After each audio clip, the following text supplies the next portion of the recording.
2024లో రాష్ట్ర రైతుల అభివృద్ధికి కృషి చేశామన్నారు వ్యవసాయ శాఖ మంత్రి తుమ్మల నాగేశ్వరరావు. 2025లో కూడా సీఎం రేవంత్ రెడ్డి నాయకత్వంలో రైతు సంక్షేమమే ధ్యేయంగా ముందుకు సాగుతామన్నారు.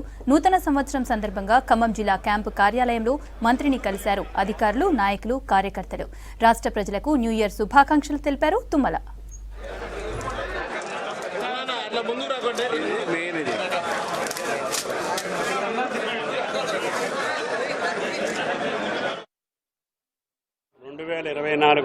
పాడి పంటలతోటి తొలతూగినటువంటి తెలంగాణ 2025లో కూడా రేవంత్ రెడ్డి గారి ఆధ్వర్యంలో తెలంగాణ రైతాంగంతో పాటు తెలంగాణ ప్రజల్లో అన్ని వర్గాలకి, అన్ని మతాలకి, అన్ని కులాలకి ఆనందదాయకంగా ఉండాలని, సంతోషంగా ఉండేటటువంటి పరిస్థితుల్ని నూతన సంవత్సరంలో ఆహ్వానిస్తూ అందరం కలిసిమెలిసి అన్నదమ్ముల్లాగా కాంగ్రెస్ పార్టీ ప్రభుత్వాన్ని ఆశీర్వదించినటువంటి మీ అందరికీ భగవంతుడు ఎంత శక్తిస్తే అంత అభివృద్ధి సంక్షేమ కార్యక్రమాలు కొనసాగించడానికి రేవంత్ రెడ్డి గారు చేసే ప్రయత్నానికి ఈ సంవత్సరం సుభిక్షంగా ఉండాలని చెప్పి ఆ భగవంతుని ప్రార్థిస్తూ ఆ శ్రీరామచంద్రుని దయ ఉండాలని చెప్పి కోరుకుంటూ అందరికీ నమస్కారం.